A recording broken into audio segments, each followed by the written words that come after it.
যোদ্ধা তো এই জন্য এ ধরনের মনে করছে। আর এই সময়ে বিষয়টা বলার দরকার, ইরানের যারা রাফেজি শিয়া তারা আল্লাহ রাসূলের স্ত্রীদেরকে, সাহাবীদেরকে, তাবেঈদেরকে কাফের বলে থাকে এবং অভিশাপ দেয় তারা সব সময়। তার মধ্যে এদের লিডার হলো যে মরে গেছে বোমা হামলায়, আয়াতুশ শয়তান, এ একজন। আল্লাহর কাছে দোয়া করি, দুই কুত্তায় মারামারি লাগছে, আল্লাহ যেন দুইটাকেই ধ্বংস করে, বলেন আমিন।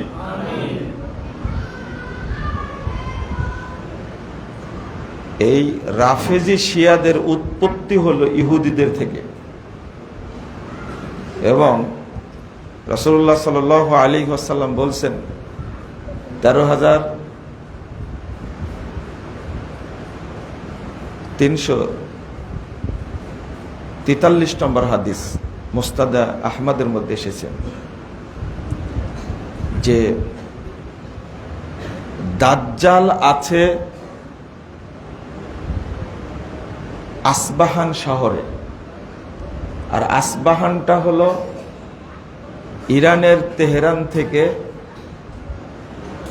441 কিলোমিটার দূরে।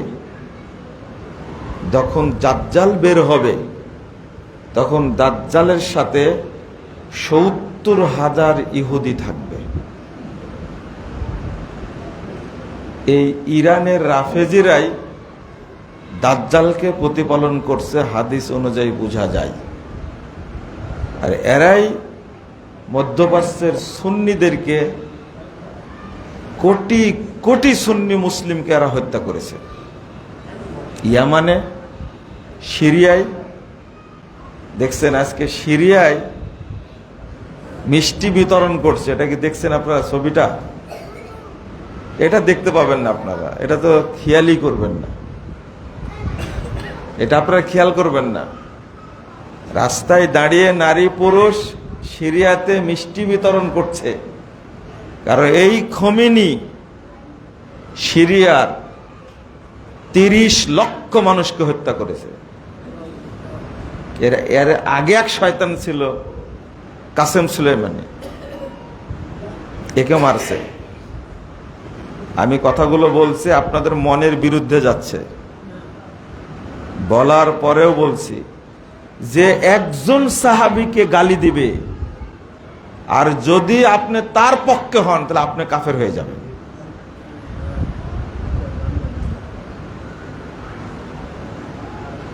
অথচ এই ইরানের শিয়ারা, রাফেজিরা 5 জন সাহাবী বাদ দিয়ে আল্লাহ রাসূলের সকল স্ত্রী, সকল সাহাবী, সকল তাবেঈ, সকল তাবে এবং আহলুস সুন্নাহ ওয়াল জামাতের যত ইমাম, ইমাম আবু হানিফা, ইমাম শাফি, ইমাম মালিক, ইমাম আহমদ, ইমাম বুখারী, ইমাম ইবনে তাইমিয়া সহ সবাইকে তারা কাফের মনে করে।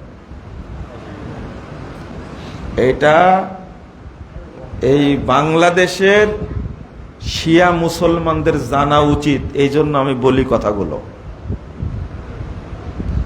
সৌদি আরবের উপরে হামলা করলো কেন? বাংলাদেশের উপরে করুক। বাংলাদেশে আমেরিকার দূতাবাস আছে না? আছে দূতাবাস? আমেরিকার সৈন্য আছে না? আছে তো। কোন দেশে নাই? একসঙ্গে 27টি স্থানে হামলা করেছে। এই বোমাগুলো তুই তো ব্যবহার করতে পারতে ইসরায়েলের বিরুদ্ধে, পারতো না? এগুলো ব্যবহার করেছে বাহরাইনের বিরুদ্ধে, কাতারের বিরুদ্ধে, দুবাইয়ের বিরুদ্ধে, কুয়েতের বিরুদ্ধে ব্যবহার করেছে এগুলো। কারণ সেখানে আমেরিকান সৈন্য আছে। তাই আমেরিকার সৈন্য কেন রাখা হয়েছে এটাও তো আপনারা জানেন না। আজকে ইরান এত বড় শত্রু, এই কথাটা আজকে বলেই আমি আর একটা কথা বলবো রমাদান সম্পর্কে। আপনারা রাগ করবেন না যে রমাদান মাসে এগুলো বলছেন কেন। এই ইরানের রাফেজি শিয়াদের প্রতি ভক্তি দেখালে ইন্না লিল্লাহ পড়লে আপনি কাফের হয়ে যাবেন, এতে কোনো সন্দেহ নেই। তাদেরকে চিনেন আপনি, আগে তাদের সম্পর্কে জানেন। এই রাফেজি শিয়ারা আর একটা রাষ্ট্র যদি দখল করতে পারে, ওদের টার্গেট ছিল সিরিয়া দখল করেছি, ইয়ামান দখল করেছি, লেবানন দখল করেছি, ফিলিস্তিন দখল করব, আর লাস্ট সিদ্ধান্ত সৌদি আরব দখল করব। সৌদি আরব দখল করলে তাদের মিশন শেষ। আমরা দোয়া করি এই একটি মাত্র রাষ্ট্র সৌদি আরব না থাকলে কোরআন এবং সুন্নাহর আলো থেকে সারা পৃথিবী বঞ্চিত হতো, সারা পৃথিবীতে পাওয়া যেত না। আপনি আগের ইতিহাসগুলো পড়বেন, আগের ইতিহাসগুলো আমি অবশ্য সবগুলো সাল বাই তারিখ ভ্রান্তির বেড়া জেলা একামতের দিন বইয়ের মধ্যে আমি অন্তর্ভুক্ত করে দিয়েছি, যেন কেউ ধোঁকা দিতে না পারে। বইটা খুব তাড়াতাড়ি বের হবে ইনশাআল্লাহ। এই যে সৌদি আরব রাষ্ট্রটা যে কিভাবে টিকে আছে, এটা আল্লাহর কত বড় রহমত। মাত্র 103 বছর আগে এই সৌদি আরবে কাবার মুসাল্লা ছিল 4টা। কয়টা? 4টা। হানাফি, শাফি, মালিকি, হাম্বলি 4টা মুসাল্লা ছিল। সেখানে মুহাম্মদুর রাসূলুল্লাহ সাল্লাল্লাহু আলাইহি সাল্লামের মুসাল্লা ছিল না। বাদশাহ মোহাম্মদ বিন সৌদ 4টা মুসাল্লাকে ভেঙ্গে দিয়ে মুহাম্মদুর রাসূলুল্লাহ সাল্লাল্লাহু আলাইহি সাল্লামের মুসাল্লা প্রতিষ্ঠা করেছেন। আপনারা দোয়া করবেন যে মুসলিম বিশ্বে যেন শুধু মুহাম্মদ সাল্লাল্লাহু আলাইহি সাল্লামের আদর্শ থাকে, সব আদর্শ যেন ধ্বংস হয়ে যায়। এটা আল্লাহর কাছে বলবেন। আজকে মক্কা মদিনাকে তাক করে আছে যে কিভাবে মক্কা দখল করা যায়, মদিনা দখল করা যায়। শিয়াদের এই স্বপ্ন ইনশাআল্লাহ কোনোদিন পূর্ণ হবে না, ইনশাআল্লাহ। আমরা ছোট্ট একটা কথা বলি, যখন ইসরায়েলে হামলা চালাচ্ছিল ইরান, আর ইসরায়েল যখন হামলা চালাচ্ছিল ইরানে এবং লেবাননে, ঠিক ওই মুহূর্তে বাশারের বিরুদ্ধে আহলে সুন্নাহ ওয়াল জামাত যারা, এই যে মোহাম্মদ আল সারা আল জুলানি, ইনি কিন্তু আহলে সুন্নাহ ওয়াল জামাতের আমাদের আকীদার মানুষ, বলেন আলহামদুলিল্লাহ। যখন দেখলো বাশার টিকতে পারছে না, মজার ব্যাপার কি জানেন? লেবানন যুদ্ধ বন্ধ করে দিল, ইসরায়েল যুদ্ধ বন্ধ করে দিল, ইরানও বন্ধ করলো। বন্ধ করে বাশারকে বাঁচানোর জন্য সিরিয়ার দিকে চলে গেছে তারা। এমন জিনিস এই ইরান, তারা সবাই কি হয়ে গেছে এখন? এক হয়ে গেছে। আমি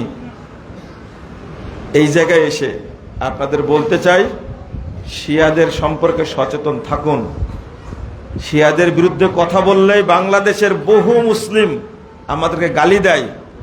আমি এখন বলি, বাংলাদেশে মুসলিম বেশি নাই, শিয়া বেশি আছে। শিয়া আকীদার লোক বেশি আছে বাংলাদেশে। যারা মা আয়েশাকে গালি দেয় আর তাদেরকে যারা আদর্শ মনে করে, ওরা মুসলমান? আপনি বলেন দেখি, মুসলমান তারা? কিভাবে সম্ভব? যারা আবু বকরের নাম দিছে ফেরাউন, আস্তাগফিরুল্লাহ, যারা আবু বকরের নাম দিছে, কে উমর রাদিয়াল্লাহু নাম দিছে হামান, যারা কোরআনকে বিকৃত করে 90 পারা করেছে, এরা মুসলমান? কোরআনের একটা অক্ষর চেঞ্জ করলে মুসলমান থাকবে? তাদের প্রতি আপনাদের এত ভক্তি কেন? 5 কোটি মানুষকে হত্যা করেছে এই ইরানে, সব ছিল আহলে সুন্নাহ ওয়াল জামাত। প্রতিদিন সুন্নিদের দোয়া করা উচিত, আল্লাহ যেন এই ইরানের শিয়াদেরকে ধ্বংস করেন। বলেন আমিন, বলেন। আজকে ইয়ামানে সুন্নিদেরকে 10,000 আলেমকে হত্যা করেছে এই খোমেনি। আল্লাহ এক সময় সুন্নিদের সময় দেন, কখন দিবেন সেটা আমরা জানি না, এতটুকু মনে রাখবেন। আল্লাহ যেন সারা পৃথিবীতে সুন্নি মুসলিমকে যেন হেফাজত করেন, বলেন আমিন। আমি বলি না যে আমেরিকা হামলা করেছে ভালো করেছে, আমি এটা বলছি না। আমি আগেই বলেছি, দুই কুকুরে মারামারি লাগছে, আপনি কার পক্ষে হবেন? বুঝেন না কথা? আপনি আকীদা বুঝবেন। ও সালাত পড়ে কি করবেন আপনি? সিয়াম পালন করে কি করবেন আপনি? যদি সাহাবীদের প্রতি বিদ্বেষ থাকে, সাহাবীদের প্রতি ঈমান রাখা হলো আকীদার অংশ। আপনি তাদের সাথে কত সুন্দর বন্ধুত্ব পেশ করছেন। বিশ্ব সন্ত্রাসী, 1 নম্বর বিশ্ব সন্ত্রাসী হলো ডোনাল্ড ট্রাম্প, আমেরিকার প্রেসিডেন্ট। এতে কোনো সন্দেহ আছে? ও কোন তালে যে এগুলো করছে আপনি কি জানেন নাকি? এগুলো এক এক করে ধ্বংস করবে। ইরাককে শেষ করে দিয়েছে না? আফগানিস্তানকে শেষ করে দিয়েছে না? আফগানিস্তানের আগের শাসক কে ছিল? শিয়া আশরাফ ঘানি, এটা তো জানেন না আপনারা। এখন ইরাকের শাসক কে? তারাও শিয়া। ইরানের শাসকও শিয়া। ইয়ামান দখল করতে চাচ্ছে। সিরিয়া দখলে ছিল 53 বছর। এখন মুসলিমরা আলহামদুলিল্লাহ, আহলে সুন্নাত জামাত তারা দখল করেছে, আলহামদুলিল্লাহ, আল্লাহ শুকরিয়া। সৌদি আরবকে যেন আল্লাহ হেফাজত করে, বলেন আমিন। চলেন বন্ধুরা আমার, আমি যে আয়াতটা পাশ করেছি, রমাজান উপলক্ষে কথা বলতে হবে, এটাই ঠিক। তো প্রাসঙ্গিক কিছু কথা আসে, এটা আপনি মেনে নিতে হবে। আকস্মাত যে কোনো কথা আসে, এই আকীদা সম্পর্কে আপনারা জানবেন দয়া করে। গালিগালাজ আমাকে করেন, গালিগালাজ করার পরে আপনি একটু পড়েন দয়া করে, ইতিহাসগুলো পড়েন। বাগদাদের জ্ঞান কেন্দ্র কেমনে ধ্বংস হয়েছে, কাদের কারণে ধ্বংস হয়েছে, হালাকু খাঁকে কারা নিয়ে আসছিল, এই ইতিহাসগুলো পড়বেন ভালো করে। আমি পড়ার জন্য শুধু ইঙ্গিত দিলাম। জাযাকুমুল্লাহ খায়রান। রমাদানে রাসূলুল্লাহ সাল্লাল্লাহু আলাইহি ওয়াসাল্লাম সিয়াম পালনের পাশাপাশি যে কাজটা সবচেয়ে বেশি করতেন সেটা কি? আপনারা উত্তর দেন, সেটা কি? কোরআন তেলাওয়াত, তাই না? সহিহ বুখারীর মধ্যে একটা হাদিস আসছে, 1902 নম্বর হাদিস। ইবনু আব্বাস রাদিয়াল্লাহু আনহু বলছেন, কানা নবিয়্যু সাল্লাল্লাহু আলাইহি ওয়াসাল্লাম আজওয়াদান নাস ওয়া আজওয়াদু মা ইয়াকুনু ফি শাহরি রমাদান। রাসূল সাল্লাল্লাহু আলাইহি ওয়াসাল্লাম মানুষের মধ্যে সবচেয়ে বড় দানশীল ছিলেন। ওয়া আজওয়াদু মা ইয়াকুনু ফি শাহরি রমাদান। আর রমাজান আসলে আল্লাহর নবী সবচেয়ে বেশি দান করতেন। হিনা ইয়ালকা জিবরিল, যখন জিবরিল আমিন তার সাথে সাক্ষাৎ করতেন। 2 হাদিসের শেষে আসছে, হিনা ইয়ালকা জিবরিল আজওয়াদু বিল খায়রি মিনার রিহিল মুরসালা। তিনি এত দান করতেন, এত দান করতেন, ঘরে যা থাকতো সবই আল্লাহর রাস্তায় বিলিয়ে দিতেন। আচ্ছা, সিয়াম পালনের পাশাপাশি কিন্তু আরো কতগুলো ইবাদত আছে, আছে না? তার মধ্যে 1 নম্বর ইবাদত কোরআন তেলাওয়াত আছে, তারাবির সালাত আছে, ইফতার করানো আছে, সাহারি করানো আছে, দাওয়াতি কার্যক্রম আছে। কিন্তু এর মধ্যে সবচেয়ে বেশি করতেন কোনটা? দান করতেন, সাদাকা করতেন। কেন? কি জন্য? রমাজানও পাপ ক্ষমা করার জন্য, তারাবিও পাপ ক্ষমা করার জন্য, কদর রাত্রি জাগাও কি পাপ ক্ষমা করার জন্য। কথা কি বোঝা গেছে? প্রতিটার সাথে এসেছে না, গফির লাহু মা তাকাদ্দাম মিন যামবি, যে রমাদানে সিয়াম রাখলো পূর্বের সব পাপকে ক্ষমা করে দেওয়া হবে। যে তারাবি পড়বো তার পূর্বের সব পাপ কি করে দেওয়া হবে? ক্ষমা করে দেওয়া হবে। যে কদর রাত্রি জাগলো তার সব পাপ ক্ষমা করে দেওয়া হবে। এই যে হাদিস। কিন্তু এর পরেও বেশি সাদাকা করতেন কেন? আর রমাজান মাসকে কেন জাকাতের মাস বলা হয়? কথা বোঝা গেছে? রমাজান মাসকে কেন জাকাতের মাস বলা হয়? আবার রমাজান মাসেই কিন্তু ফিতরা দিতে হয়। কি দিতে হয়? ফিতরা দিতে হয় রমাজানের জন্য। সর্বশেষ আমল কি? ফিতরা, তাই না? আগে ইতিকাফ না আগে ফিতরা? আগে ইতিকাফ, আগে কদর রাত্রি, আগে ফিতরা। সর্বশেষটা কি? মাল। সর্বশেষটা কি? মাল। এর মধ্যে একটা বড় হিকমা আছে। দান করলেন, এতগুলো ইবাদত করার পরেও আল্লাহ পাপ ক্ষমা নাও করতে পারেন, পাপ থেকেও যেতে পারে। কিন্তু দান যদি কেউ করে তার পাপ অবশিষ্ট থাকবে না, কোনো পাপ অবশিষ্ট থাকবে না। সব করে ফেললেন, সবই করে ফেললেন, সব করে ফেললেন। যার জাকাত দেওয়ার সামর্থ্য আছে তিনি দিলেন, যার জাকাত দেওয়ার সামর্থ্য নাই সে করলো না। কিন্তু ফিতরা এমন একটা মালের ইবাদত ফকিরকেও দেওয়া লাগে, যার একদিনের এক রাতের খাবার আছে তার উপরে ফিতরা দেওয়া কি ফরজ। কেন?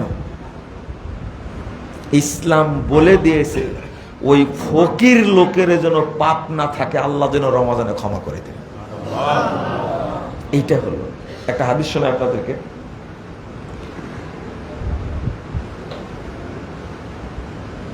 তাবরানী আওসাতের মধ্যে হাদিসটি বর্ণিত হয়েছে, সনদ সহিহ। একজন ব্যক্তি পাপ করেছেন, ইবাদত করছে, ইবাদত গাহে ইবাদত করছে 60 বছর। কত বছর? 60 বছর। এর মাঝে 60 বছর কিন্তু 6 বছর না, কয় বছর? 60 বছর ইবাদত করছে।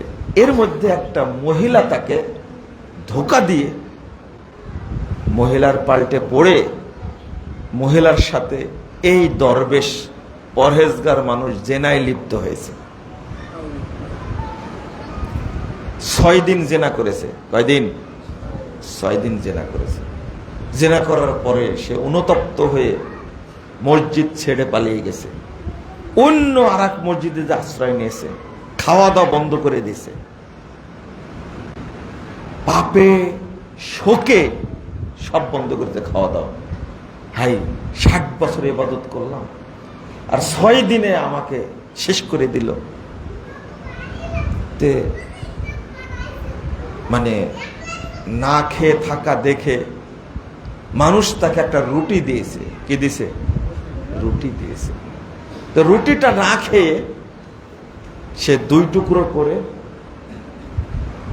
দিয়ে দিয়েছে দরিদ্রদেরকে, নিজে খায়নি। ঠিক এই মুহূর্তে মালাকুল মউত চলে এসেছে। আর বাঁচার কোনো কায়দা আছে? কোনো কায়দা নেই। আল্লাহ তার আত্মাটাকে নিয়ে চলে গেছে মালাকুল মউত।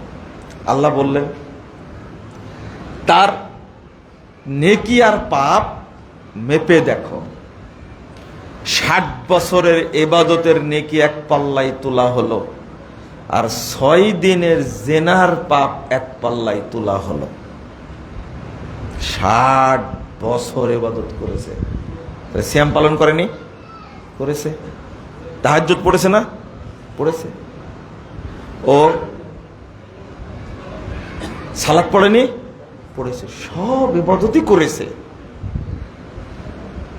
60 বছরের ইবাদত এক পাল্লাই আর 6 দিনের জেনা এক পাল্লাই উঠা দিছে। জেনার পাল্লাটা ভারী হয়ে গেছে। 60 বছরের ইবাদত কোনো কাজে লাগেনি। হয় 6 বার জেনা করেছে বা 6 দিন জেনা করেছে। 60 বছরের ইবাদত তার কাজে লাগেনি, জেনার পাল্লা ভারী হয়ে গেছে। আল্লাহ এবার বললেন ওই যে রুটির টুকরাটা দান করেছে এইটা এবার নেকির পাল্লায় দিয়ে দাও। ওই এক টুকরা রুটি নেকির পাল্লায় দেওয়া মাত্রই নেকির পাল্লা ভারী হয়ে গেছে। এটা হলো সাদাকা। বোঝা গেল সাদাকা থাকলে কোনো পাপ থাকে না, আল্লাহ সব পাপ ক্ষমা করে দেন।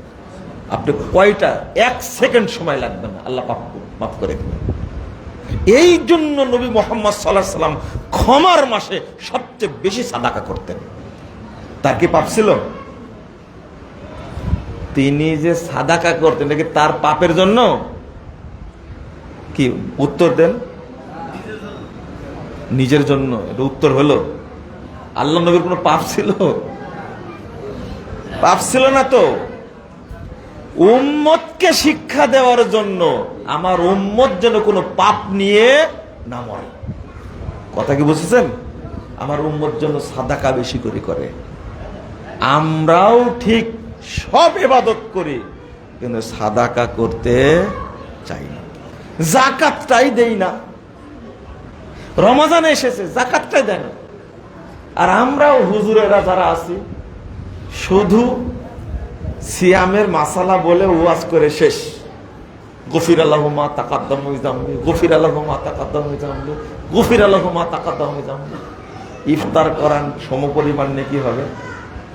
রমজান মাসে সাদাকার বক্তব্য দিক, এটা কোনো লোক চাই না।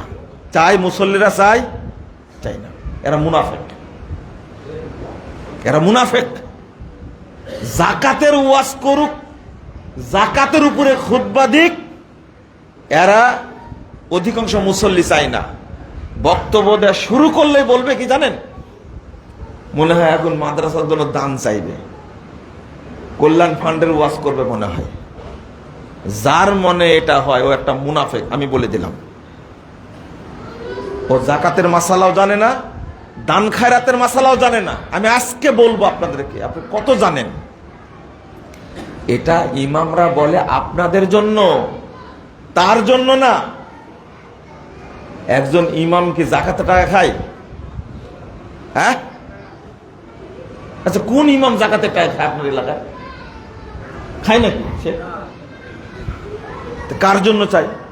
হয় মাদ্রাসার জন্য চাই, এতিমখানার জন্য চাই। আপনার চুলকানি উঠে কেন? মনের মধ্যে চুলকায় মানে আপনি মুনাফিক। কয়টা আয়াত নেবেন, কয়টা হাদিস নেবেন? যাদের অন্তরে কৃপণতা আছে তারা মুনাফিক, তাদের অন্তরে ঈমান নাই। কয়টা হাদিস নেবেন? খালি মরতে যান, তখন বুঝবেন মুজাফফর বিন মুহসিন বলেছিল এরা মুনাফিক। প্রমাণ ওই দিন হয়ে যাবে, তার আগে না। আবার ওই জায়গায় আসেন, রাসূলুল্লাহ সাল্লাল্লাহু আলাইহি ওয়াসাল্লাম বলছেন, ইন্না সাদাকাতা লা তুতফিউ যুনুবা কামা ইউতফিউল মাউন নার।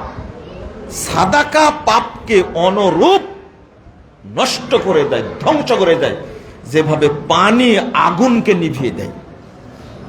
সাদাকার পাওয়ার। আগুন যতই শক্তিশালী হোক, পানি মারলে আগুনের কি পাওয়ার শেষ। তুতফেও মানে কি জানেন? বাতি নিভিয়ে দেওয়া। এই যে বাল্বটা দিলেন আপনি, ওটা অফ করতে কয় মিনিট লাগবে বলেন তো দেখি? কয় মিনিট লাগবে? কয়েক সেকেন্ড লাগবে।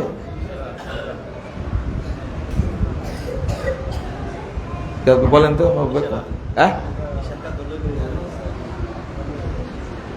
এখন তো বাতি অফ করে রিমোট দিয়ে, এটা কি জানেন আপনি? হ্যাঁ, কয় সেকেন্ড লাগে?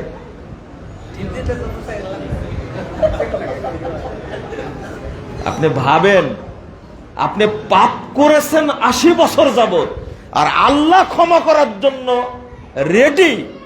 1 সেকেন্ড হওয়ার আগে আল্লাহ ক্ষমা করে দিবেন। এর নাম হলো সাদাকার পাওয়ার।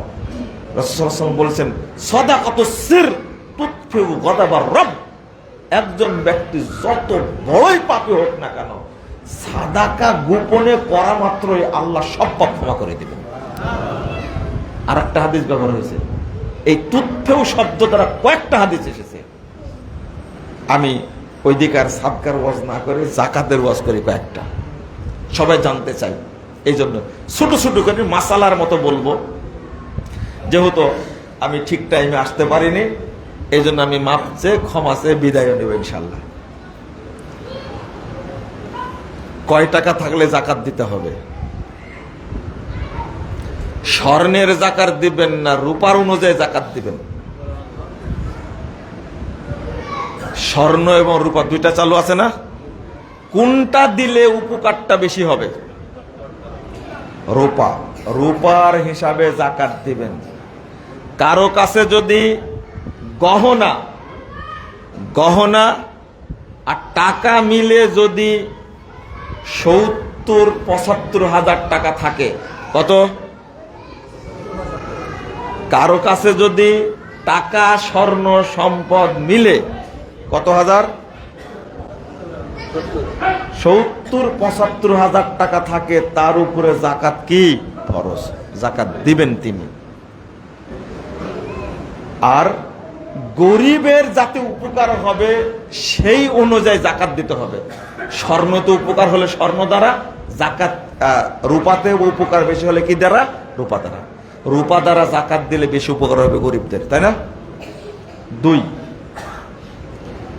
নম্বর হলো কয়েকটা গুরুত্বপূর্ণ কথা। কারো ঋণ আছে, সে ঋণটাকে হিসাব করবে না, হিসাবের বাহিরে রেখে যাকাত দিবে। সবচেয়ে ফাঁকিবাজি ফতোয়া এটা। কিন্তু ব্যবসায়ীরা ফাঁকিবাজি করে নিজেরই ক্ষতি করে। কারণ যাকাতের যদি কোনো অংশ সম্পদের মধ্যে থেকে যায়, ওই সম্পদে কিয়ামত পর্যন্ত বরকত হবে না, বরং ক্ষতি করবে।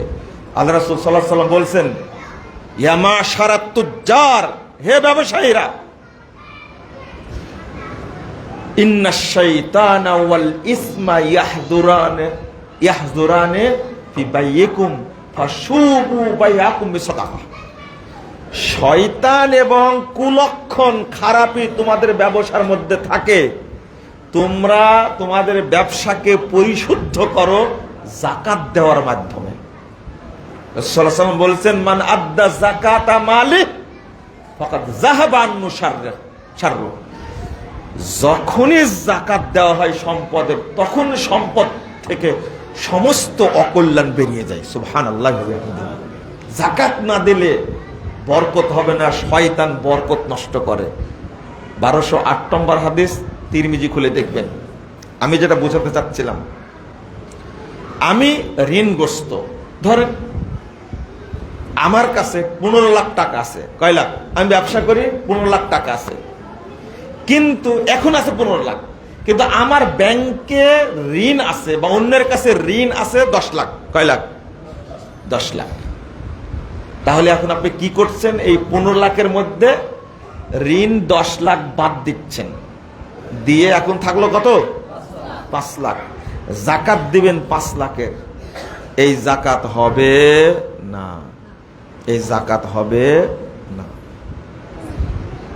আপনার এখন ইনস্ট্যান্ট টাকা আছে 15 লাখ, বা ব্যবসায়ী সম্পদ আছে, দাম ধরে দেখলেন এত লাখ, এই টাকারই যাকাত দিতে হবে। ঋণটা আপনি বাদ দিতে পারবেন না, কারণ যাকাতের সাথে ঋণের কোনো সম্পর্ক নাই। আল্লাহ রাসূল কখনো ঋণের কথা বলতেন না। এখন যেটা আছে উপস্থিত, সেটার কি দিতে হবে? যাকাত দিতে হবে। তবে হ্যাঁ, যদি আপনি এখন এই 15 লাখ টাকার মধ্যে ঋণটা পরিশোধ করেন 5 লাখ, বা 14 লাখ টাকা ঋণ আছে 15 লাখ টাকার মধ্যে, এখন আপনি যদি পরিশোধ করে দেন, ঋণটা আমি দিয়ে দিব, থাকলো আর কয় লাখ? আপনার উপর যাকাত নাই। ইসলাম আপনার কাছে যাকাত নিবে না। কিন্তু ঋণ পরিশোধ না করে আপনি ঋণটা ধরছেন, এটা একটা ফাঁকিবাজি, এটা চলবে না। আরে একজন ব্যক্তি আমাকে বলছেন, আমার এখন 15 কোটি টাকা আছে। কয় কোটি টাকা? 15 কোটি টাকা আছে। আমি 15 কোটি টাকা আমার কাছে আছে, কিন্তু আমার ঋণই আছে, বিভিন্ন ব্যবসায় প্রতিষ্ঠানের ঋণ আছে 12 কোটি টাকা। তাহলে আমি ঋণের যাকাত দেব কেন? কয় কোটি টাকার যাকাত দেবে তাহলে? 3 কোটি টাকা। ফাঁকি দিল কয় কোটি টাকা? আপনাকে ফুল 15 কোটি টাকা যেহেতু ইনস্ট্যান্ট আপনার কাছে আছে, এই টাকারই যাকাত দিতে হবে। কথা বোঝা গেছে? যাকাতের মাসালা আমরা বুঝি না। 3 শেষ করবো, কাতার হয়ে বসলে তারপর আলোচনা করি নাকি?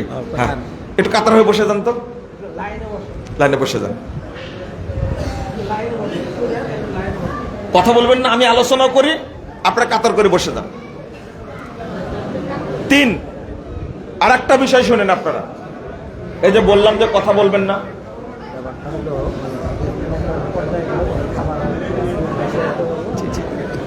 ঠিক আছে, হ্যাঁ, আপনার শৃঙ্খলা ভালোভাবে বসে যান। যে কথাগুলো কেউ বলে না আর বলবেও না,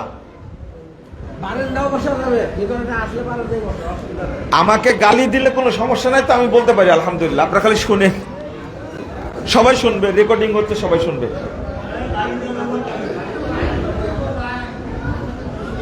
একজন প্রশ্ন করেছে কি জানেন? একজন প্রশ্ন করেছে যে আমি একজনের কাছে টাকা পাবো, এই জন্যই তো আমি অনুমতি দিলাম না।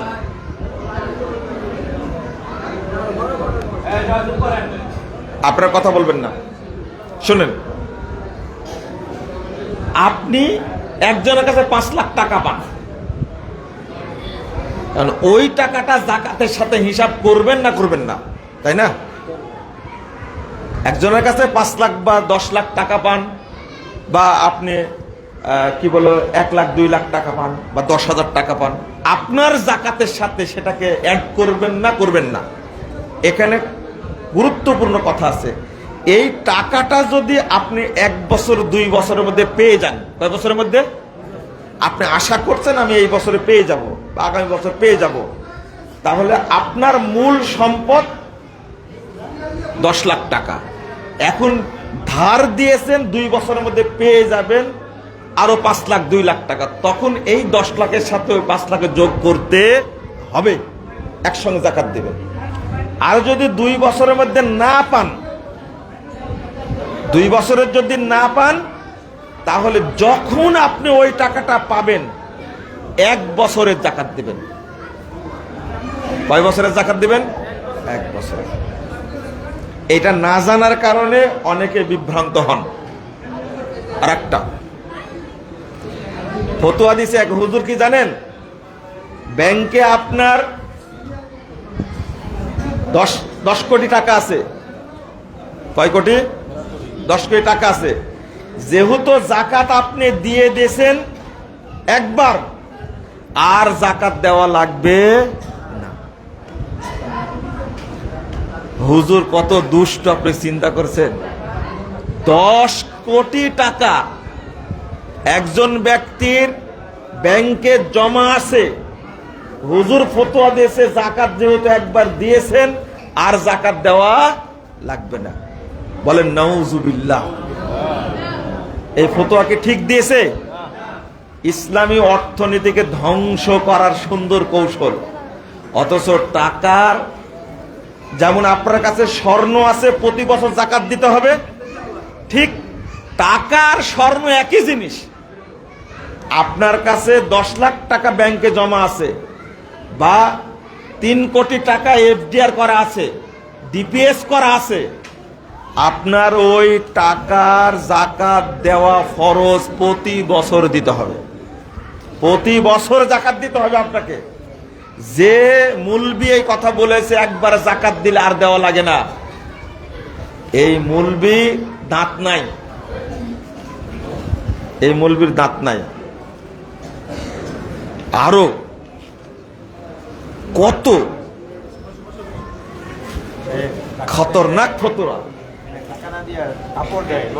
দারুণ দারুণ প্রশ্ন করে শুনে। এই যে এই কথাটা বলতে যাচ্ছিলাম এখনই। আর একটা জিনিস, আসার সময় এক ব্যক্তি ফোন দিয়েছেন আমাকে, সাতক্ষীরা থেকে ফোন দিয়েছে আমাকে এই কথা বলছেন যে আমার যাকাত বের হয়েছে, মোটামুটি 5 লক্ষ টাকার যাকাত বের হয়েছে। 5 লাখ টাকা যাকাত। আমি এই টাকা দিয়ে কিছু শাড়ি, কিছু লুঙ্গি আর কিছু চাউল কিনে দিতে চাচ্ছি। কথা কি বুঝতে পারছেন? এই ভাইরা কথা কম বলেন। টাকার জাকাত টাকা দিয়েই দিতে হবে। শাড়ি লুঙ্গি কিনে বস্তু দিয়ে জাকাত দিলে জাকাত হবে না। ভালো করে পরিষ্কার করে মনে রাখুন, মুখের জোর না, দলিলের জোর লাগবে। এখানে আর একটা কথা বলবো, টাকার জাকাত টাকাই দিতে হবে। তবে হ্যাঁ, কোনো ব্যক্তি সম্পর্কে যদি জানতে পারেন আমি এই লোকটাকে জাকাতের টাকা দেব, এই টাকাটা দিয়ে সে দরিদ্র মানুষ বাড়ি করবে বা একটা ছাগল কিনবে বা একটা গরু কিনবে, যদি সন্দেহ করে ব্যক্তি সম্পর্কে টাকাটা দিলে ও নষ্ট করবে, তাহলে ওই ব্যক্তির জন্য, খাস করে ওই ব্যক্তির জন্য সে নিজে দায়িত্ব নিয়ে ওই জিনিসটা কিনে দিতে পারে। এটা সবার জন্য না।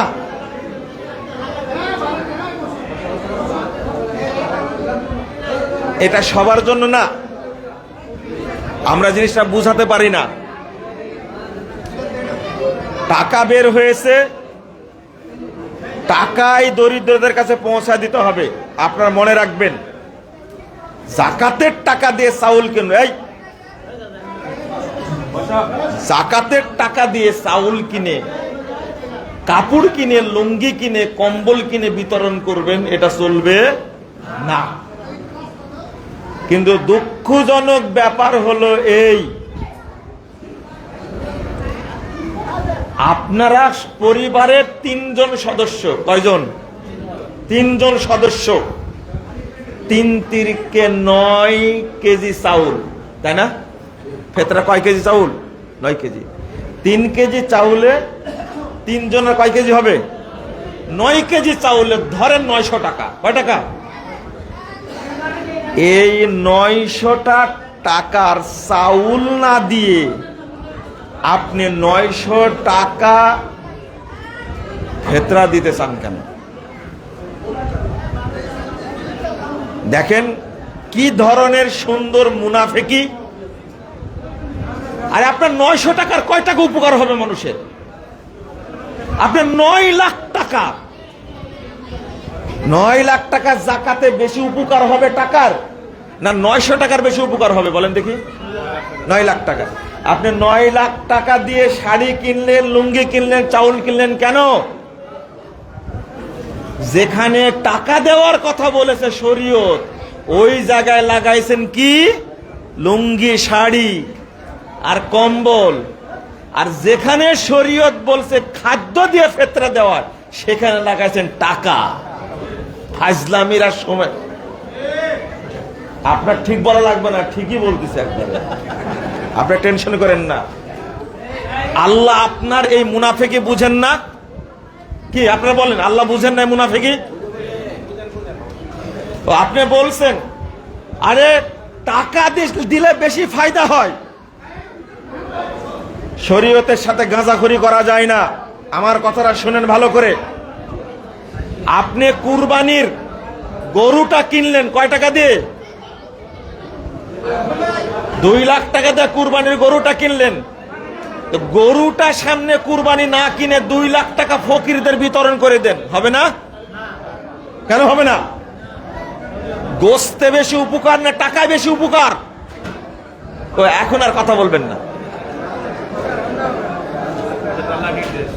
না শুনেন, ওটা আল্লাহর নির্দেশ। আর ফেতরা যে দিতে হবে খাদ্য দিয়ে, এটা আল্লাহর নির্দেশ না? এটা আল্লাহর নির্দেশ না? শোনেন, আল্লাহর সাথে ফাঁকিবাজি করবেন না, কথাটা আমার স্পষ্ট শোনেন। আপনার মাত্র 9 কেজি চাউল, সেইটা আপনি দিতে পারছেন না। আপনার বাসায় চাউল নাই, ফেতরা আপনাকে চাউল কিনে খান। 9 কেজি চাউল 3 জনের ফেতরার বাজার থেকে কিনে এনে চাউলই দিতে হবে, এটাই শরীয়ত। আপনি টাকা দিলে ফেতরা আদায় হবে না। অনুরূপ ভাবে আপনার 9 লক্ষ টাকা জাকাত বের হয়েছে। কয় লক্ষ? 9 লক্ষ টাকা জাকাত বের হয়েছে। তখন আপনি বুঝছেন না মানুষের উপকার টাকাই হবে না চাউলে হবে? তখন আপনি চাউল কিনছেন কেন? তখন টাকা দেন। 900 টাকার জন্য আপনার অন্তর পুড়ায়, আর 9 লক্ষ টাকাতে আপনি কাপড় পরছেন, আপনার লজ্জা করে না? এই 9 লক্ষ টাকাই ফকিরদেরকে দিতে হবে, মিসকিন দরিদ্র এতিমকে 9 লাখ টাকাই দিতে হবে। এখানে কাপড় কিনে দিলে জাকাত আদায় হবে না। আর ওই ফিতরার ক্ষেত্রে খাদ্য বস্তু দ্বারা ফিতরা না দিয়ে টাকা দিয়ে দিলে ফিতরা আদায় হবে না। আমরা কত চালাক দেখছেন। বড় বড় মৌলবি কিন্তু টিভির সামনে, ইউটিউবে, ফেসবুকে বলে দিবে, আরে গরিবের উপকার যেটা সেটা করতে হবে। খাসি তো কিনলেন 30,000 টাকা দিয়ে, খাসি কিনার কি দরকার কুরবানির? আপনি 30,000 টাকা বিতরণ করে 30 জনকে 1000 করে দেন, অনেক উপকার। আপনারা কি বুঝতে পারলেন কথা? মনে একটু কষ্টই দিয়ে দিলাম আপনাদেরকে। আপনি প্রশ্ন করেছেন, খুব ভালো হয়েছে, আমার মনে ছিল না, বারবার মনে করছিলাম। শোনেন, আমরা জাকাতের ক্ষেত্রে ইসলামী অর্থনীতিকে পঙ্গু করে দিয়েছি। আর একটা শোনেন, এই টুপিওয়ালা পাগড়িওয়ালা হুজুররা ফতোয়া দিয়েছে, যে জমিতে ট্যাক্স দেওয়া হয় এই জমির ফসলের ওশুর দেওয়া লাগবে না। লা ইয়াস্তামিউ আলাল মুসলিম খারাজুন ওয়া উশরুন। যে জমির ট্যাক্স দেওয়া হয় ওই জমির ফসলের ওশুর দেওয়া লাগবে না। আচ্ছা বলেন তো, ওশুরটা জমির না ফসলের? ফসলের। আপনার জমি আছে, আবাদ হয় না 10 বছর, ট্যাক্স দেওয়া লাগে না লাগে না? লাগে। তাই ট্যাক্সের সাথে ওশুরের কোনো সম্পর্ক আছে? তাহলে মৌলবীরা জাহেল না যারা এই ফতোয়া দেয়? এই ফতোয়ার কারণে বাংলাদেশে লক্ষ লক্ষ কোটি মানুষ ওশুর বের করে না। ধান হয় হাজার হাজার মন, গম হয় হাজার হাজার মন, মসুর হয়, খেসারি হয়, সরিষা হয় হাজার হাজার মন। এরা ওশুর বের করে না। কারণ আমি কি দেই? জমিতে ট্যাক্স দেই। এই হাদিসটা জাল হাদিস। এই জাল হাদিসের বিরুদ্ধে ওমর বিন আব্দুল আজিজ খলিফা পঞ্চম হলে তিনি বলছেন, আরে পাগলরা, ট্যাক্স হলো জমির আর ওশুর হলো ফসলের, একটার সাথে আরেকটার সম্পর্ক নাই। অথচ আল্লাহ বলছেন, ওয়াতু হাক্কাহু ইয়াউমা হাসাদি, যেদিন ফসল কাটবে সেই দিনই হক বের করে দাও। ওশুর বের করতে বলছেন আল্লাহ। জাল হাদিস নিয়ে এসে বাংলাদেশে এমন বাজারটা গরম করেছে, মৌলবীরা কখনো বলবে না। ভাইরাস হুজুর আছেন অনেকগুলো, ভাইরাস, আপনারা ভাইরাস বক্তা,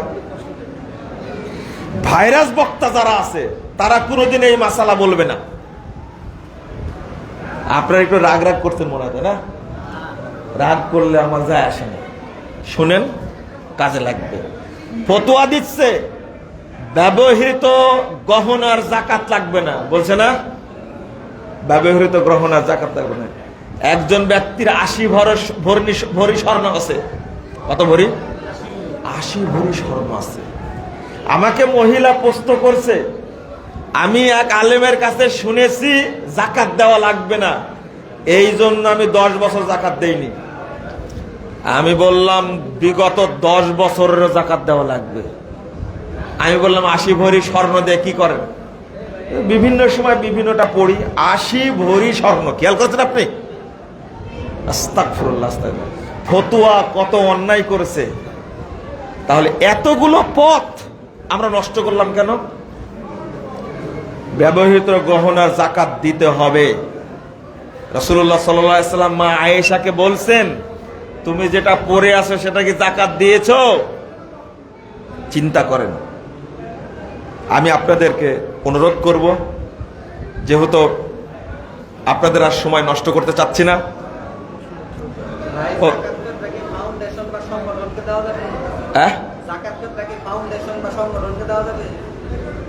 জাকাত দেওয়া যাবে, আগে জেনে নিবেন এই সংগঠন কি কাজ করে। জাকাত তো দিবেন দরিদ্র লোকের উদ্দেশ্যে। যদি সংগঠন এতিম প্রতিপালন করে, দুস্থ নো মুসলিম প্রতিপালন করে, তাহলে সেই সংগঠনকে জাকাত দিবেন আপনারা। তারপরে যদি রোগীদের সেবা করা, এতিমদের সেবা করা তাদের খাত থাকে, তাহলে সেই খাতে জাকাতের টাকা দেওয়া যাবে। ফাউন্ডেশনকেও দেওয়া যাবে যদি এইগুলো শর্ত থাকে। আরেকটা বিষয় হলো যে বলতে ভুলে গেছিলাম, ছোট্ট করে 1 মিনিটে বলে দিই, এটা জাকাত রমাজানেই দিতে হবে এইটা ঠিক না। এমন দুর্ভিক্ষ এসেছে, আপনি তখন জাকাত দিয়ে দিবেন, হিসাব রাখবেন রমাদান পর্যন্ত, আগেই অগ্রিম দিয়ে দেবেন, তাহলে ডবল নেকি হবে আপনার। 2 নম্বর বলছি, মনে আছে 2 নম্বর, শীতের প্রচন্ড শীত, দরিদ্র মানুষরা টিকতে পারছেন না, তখন জাকাত দিয়ে দিবেন। হিসাব রাখবেন, হিসাব শেষে হিসাব কষবেন। কোন মাস শেষে? রমজানে হিসাব কষবেন। আবার দেখছেন যে মানে বন্যায় চারিদিকে মানুষের অবস্থা হাহাকার, পানি খেতে পাচ্ছে না, পানি নাই, টিউবওয়েল নাই, আপনি তখন জাকাতের টাকা ব্যবহার করবেন, হিসাব করবেন রমাদানে এসে। প্রশ্ন তো সবার থাকবে, একটা প্রশ্ন করেছে, মানে পিতা ভিন্ন খায়, জাকাত দিতে পারবে? পিতা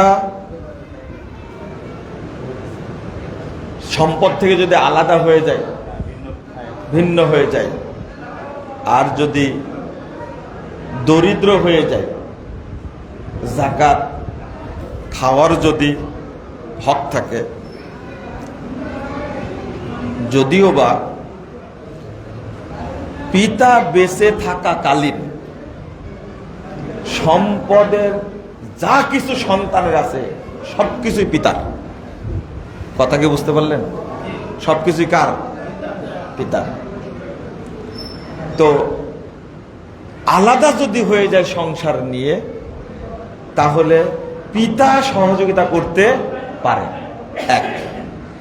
কিন্তু ছেলে ধনী হয়ে গেছে, পিতা গরিব হয়ে গেছে, সন্তান পিতাকে দিতে পারবে না, বরং কি করবে? সন্তানের যত সম্পদ সবই মূলত কার? পিতার। কথা বোঝা গেছে? সন্তানের নিজস্ব কিচ্ছু নেই। পিতা সন্তানকে দিতে পারবে? এটা নিয়ে একবার দ্বিমত ফতোয়া পাওয়া যায়, এই জন্য ওটা বোঝার ক্ষেত্রে, ওটা বুঝার ক্ষেত্রে আমি যেভাবে বললাম সেভাবে বুঝাই দিলেই হবে। গরু বা ছাগল চুরি করে সেই গোস্ত দিয়ে ইফতার মাহফিল করা যাবে কি? লা হাওলা ওয়ালা কুওয়াতা ইল্লা বিল্লাহ। আস্তাগফিরুল্লাহ, আস্তাগফিরুল্লাহ, আস্তাগফিরুল্লাহ। শোনেন, যারা জাকাতের টাকা দিয়ে ইফতার করায়, তারা গরু চুরি করে নিয়ে এসে ইফতার করাতে পারে, এতে কোনো সন্দেহ নাই। শোনেন, আপনারা হাসবেন না, এর মধ্যে খুব গুরুত্বপূর্ণ কথা আছে। যারা আজকে ইফতার পার্টি করে, হ্যাঁ, বিশাল বিশাল ইফতার পার্টি করে, আর আপনারা খেতে যান সেই জায়গাতে, আপনারা কি জানেন এই টাকাটা কিসের টাকা? ম্যাক্সিমাম হলো চাঁদাবাজির টাকা। কথা বোঝেন না? গরুটা চুরি আর চাঁদাবাজি তার চুরি না, ওটা দুর্নীতি না? একজন নেতা গিয়ে বলেছে আমি ইফতার করে টাকা দেন, ওই ব্যবসায়ী শিল্পপতি ভয়ে ওকে টাকা দিচ্ছে 1 লাখ। এটা কিসের টাকা? চাঁদা না এটা? এ টাকার ইফতার করলে কি কবুল হবে? এটাও একটা চুরি। যারা চাঁদাবাজি করে ইফতার মাহফিল করে, তাদের ইফতার খাওয়া যাবে না, ওখানে শরীক হওয়াও যাবে না। গরু চুরি করে যেমন ইফতার করা যাবে না, সাদাবাজি করে ইফতার মাহফিলের আয়োজন করা যাবে না। এই ফতোয়াটা আপনি গ্রহণ করেন, বাংলাদেশে ইফতার মাহফিলের আয়োজন থাকবে না। দেখবেন কয়জন করবে ইফতার মাহফিলের আয়োজন, আমরা এগুলো বুঝি। জি হ্যাঁ, জাযাকুমুল্লাহ খাইরান ওয়া বারাকাল্লাহু ফিকুম। আখের একটা মাসলা তার হুজুর, এটা হলো জানাজার নামাজ পড়তে গেলে জানাজার নামাজের যে একটা দোয়া, আল্লাহ বলতে হাইয়্যিনা ওয়া মাইয়িতিনা, সবাই জানে না দোয়াটা। জি। তো ইমাম সাহেব যদি এটা দূরে দূরে পড়লো, পিছনে সেই লোকের আমিন আমিন নামাজে মধ্যে পড়ে, তাহলে না চলবে? না, আমিন আমিন বলা যাবে না, হাদিসে নাই। মুক্তাদিরাও পড়বে আল্লাহুম্মা গফিরলি হাইয়্যিনা ওয়া মাইয়িতিনা, মুক্তাদিরাও পড়বে, আমিন আমিন বলবে না তারা। না না, ঠিক না, মিলাই মিলাই দাঁড়াতে হবে। যদি না পারে তাহলে কি চুপ থাকবো? চুপ থাকবে শোনা যাইতেছে না, হুজুর যে পড়তাছে এটা শুনতে পাই না। না, শোনার দরকার কি? জানাজার মাসালা জানে না মানুষ। আল্লাহ কবুল করুক, আমিন। পড়ে সুবহানাকা আল্লাহুম্মা ওয়া বিহামদিকা আশহাদু আল্লা ইলাহা ইল্লা আনতা আস্তাগফিরুকা ওয়া আতুবু ইলাইকা। আসসালামু আলাইকুম ওয়া রাহমাতুল্লাহি ওয়া বারাকাতুহু।